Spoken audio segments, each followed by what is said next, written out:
Do you know what I hate almost as much as air sewing? It's when I sit down to record a video and then when I go to edit, I realized the microphone was never on. That may have happened to me. Hey friends, welcome back to my sewing room. My name is Becca, and in today's video, you're going to get a tutorial for block number 5 to make a tulip block for the 2025 quilt along. As a reminder, this is a year-long quilt along that is totally free. You get the patterns on my website, you bring your own fabric, and each month we'll put together a block. At the end of the year, we'll have a quilt. You can do this from your scraps or your stash, or if you want to go shopping, you can shop for some fabric. I, however, am doing this from fabric that is sent to me every month from Cotton Cuts. So I like to start off the video by showing you the fabrics that were curated for me in their Cotton Cuts Classic subscription box. I walk you through the tutorial for how to put the block together. And then at the end of the video, we do some show and tell or sew and tell, where I show the world some of the blocks from the previous month that caught my eye. All right, let's take a look at my fabric selection and then get into the tutorial.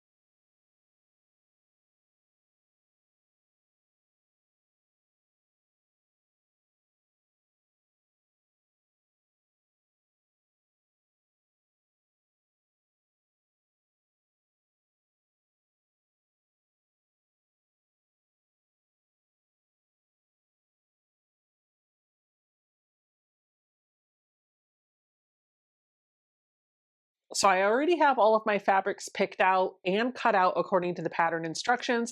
I am making the 12-inch finished block, but there is a 3-inch, a 6-inch, a 9-inch, and a 12-inch. I will tell you, if you're going to do one of the smaller ones, like the 3-inch block, there are pressing instructions for all of the blocks because the steps are the same.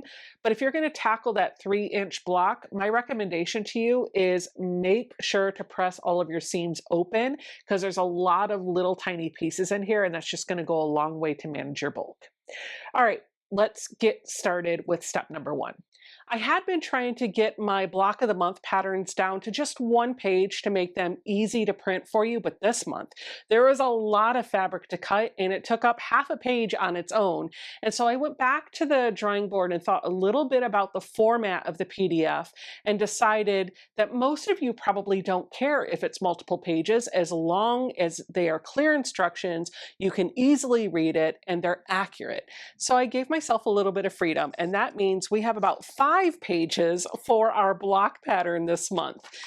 But hopefully you'll find that the font is a bit easier to read and the illustrations are bigger and easier to see. So let's get right to it. The first page is going to be all of your cutting instructions, and like I mentioned, there is a lot of cutting this month, but once your fabric is cut, this is going to go super quickly. Page 2 is going to walk us through making our half square triangle unit. So we're going to take our fabric A, all 3 pieces, and our fabric G, our fabric J, and our fabric M squares, and we're going to make half square triangle units.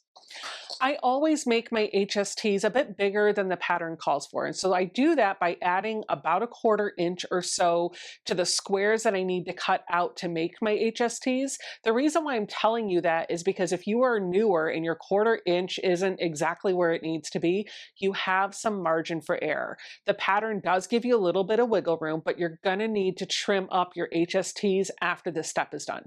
Let me show you how I make mine. So the first thing that we need to do is make our half square triangle units. And so we're going to use our big squares of our background. This is fabric A. And then we're going to pull in our squares of J, G, and M. And we're going to pair one background to each one of these squares to make 2 triangle units, 2 half square triangle units. So the way I'm going to do that is on the wrong side of my lighter fabric, which is, for me, my background fabric. I'm just going to draw a line from one corner to the other.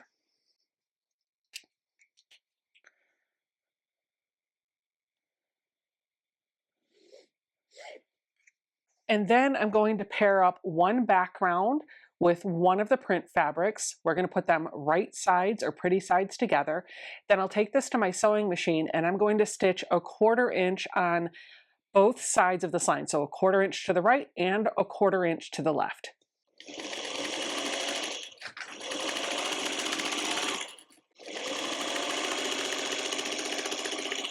After we've taken both of our stitching lines, we're just going to cut these apart.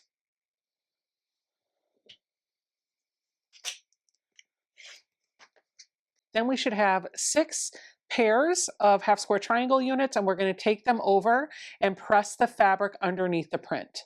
When I make half square triangle units, I do cut the squares bigger than is necessary. And then after I've sewn them together and pressed them, I like to square them down. And that helps make sure that my points are going to be a little bit better when I sew my half square triangle units into my quilt. I do that by taking a small ruler that has a 45-degree line on it. I lay down my half square triangle unit that I want to square. And then I put that 45-degree line right on top of the seam where the two fabrics match. Then I'm going to look for a couple of things. First, I'm going to visually identify where I'm squaring this to and make sure that I have my fabric either reaching that line or going past it, and that fabric comes all the way to the edge or beyond the ruler at the top and the right-hand side. Then I'm just going to take my rotary cutter and I'm going to cut up the side and across the top. Then I'll flip this around. And now, because this is a perfect 90 degrees and it's a clean edge on the left and the bottom, I'm going to put those clean edges right on the measurement that I need this to square to. And you can see I've got a lot here to cut off. That's because I made my squares bigger than needed. And there is an absolutely adorable and perfect HST. We're going to trim up all 6 of them, so I've got 5 more to do. Now that our HSTs are all made, it's time to move on to page 3, and we're going to start building out our block. And at this point, everything goes together by just laying out your fabric in the right order. So I've given you written instructions and really nice diagrams to help illustrate what I'm trying to show you. So let's start by laying my fabric out the way the instructions want me to do it. The first step is going to be to grab my C, P, and I fabrics, which are here, and then lay them out so that P is in the middle, C is on the left, and I is on the right. And then we're going to sew all of those together and press towards our fabric eye.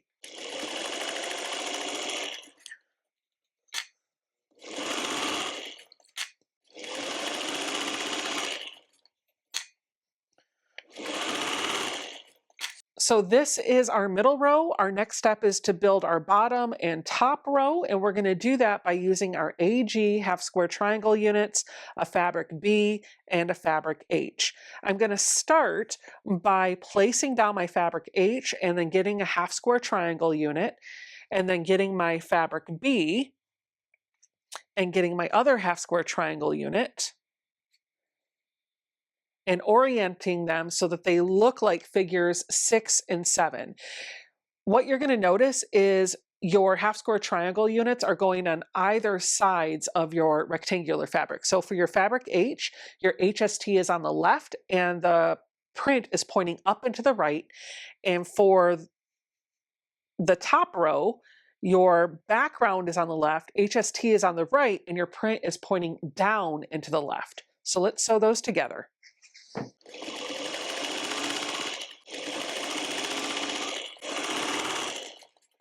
The pressing instructions for both the top and the bottom row want us to press the seam underneath the rectangular fabric. So I'm just going to finger press it and then I'll treat it with some hot heat from my iron. Now we're going to start building out that petal shape. So we're going to take the top row and lay it on top here, and our bottom row goes on the bottom. And what you'll see is you're starting to get this tulip petal shape. We're going to sew these 3 rows together. And if you followed the pressing instructions that are in the pattern, this seam right here and this seam right here, these should nest up so you're able to keep your points.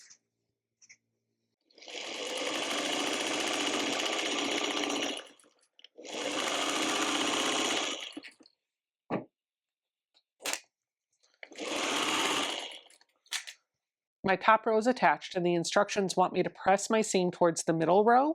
So I'm just going to finger press this down so that the seam stays open. Then I'll grab my bottom row and sew it on.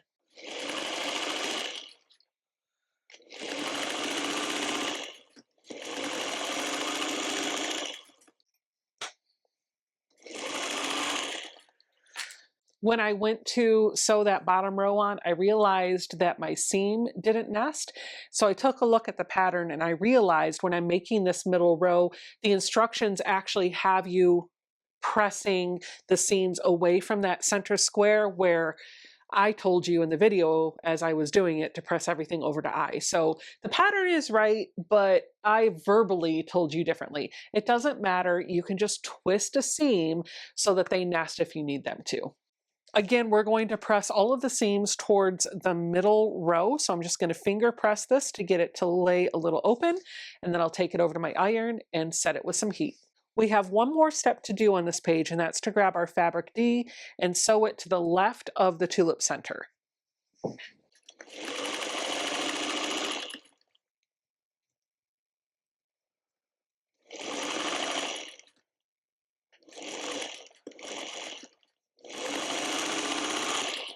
Once we have D attached, we're going to press the fabric towards D, and that completes the steps on page 3.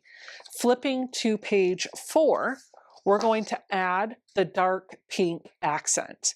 So we're going to do the same thing that we did to build out our tulip shape. So we're going to bring in both of our half square triangle units that are made of A and J, and then we're going to bring in K and L, and we're going to build out the petals that go on the right and the bottom side of that tulip block. To start, we're going to take fabric K, which is our shorter of our two rectangles, and we're going to orient a half square triangle unit so that it's pointing up and to the right on the left side. And then for fabric L, which is the longer of the two rectangular units, we're going to put our half square triangle unit on the right side with the fabric pointing up and to the left. We'll sew those together, press the fabrics toward the rectangular units, and then we'll attach them here.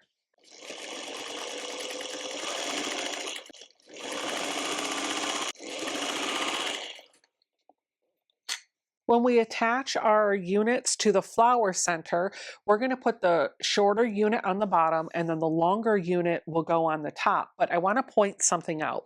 Do you see how this unit is longer than our block? That's because we're not going to sew this together and then add this. We're going to kind of do what we do with borders. So make sure you are paying very close attention to the steps. We're going to sew the bottom row to this as we have illustrated in figure 11.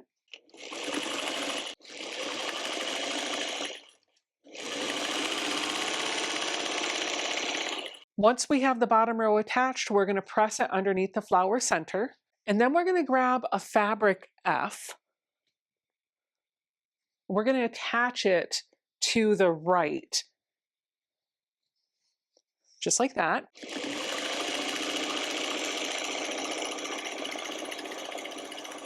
This side is a lot bigger than this unit is, and that's because we need to put a fabric F across the top here before we can attach the right side. So I'm going to bring in my second fabric F and sew that along the top.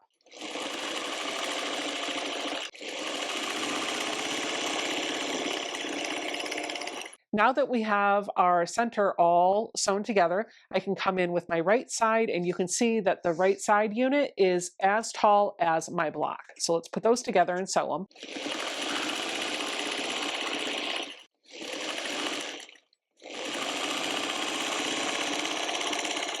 And now I just need to do my final round on here, which is my leaves. So we're going to flip to page 5. And we're going to get out our leaf fabrics.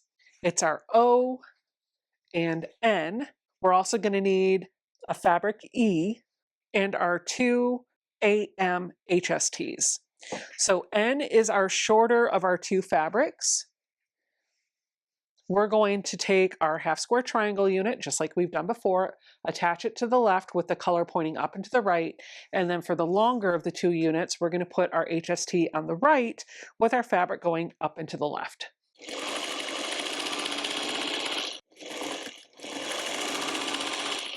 and we're going to attach them just like we've done before. But you'll notice that this unit, again, is taller than here, and that's where our final background piece is going to come in.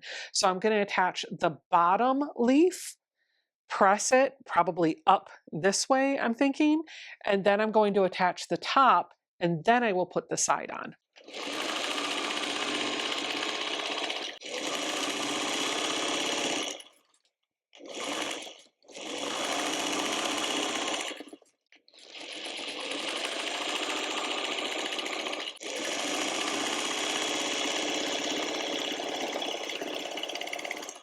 And then I'm going to attach my final piece, the leaf, to the right of the block.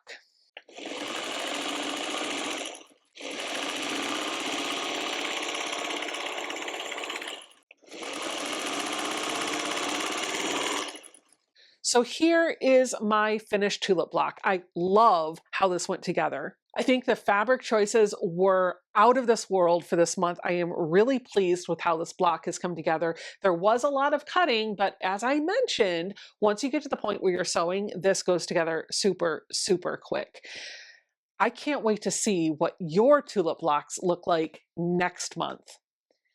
All right, I've got to go update the pattern because, as I mentioned, I think there's better pressing instructions, and I'd like that to be on the PDF when this video hits the airwave and the PDF drops. So I'm going to go fix that. And while I'm over there working on the computer, I'll just roll some beautiful footage showing off some of the blocks from month number 4 that caught my eye. I'll see you guys all next month. Bye!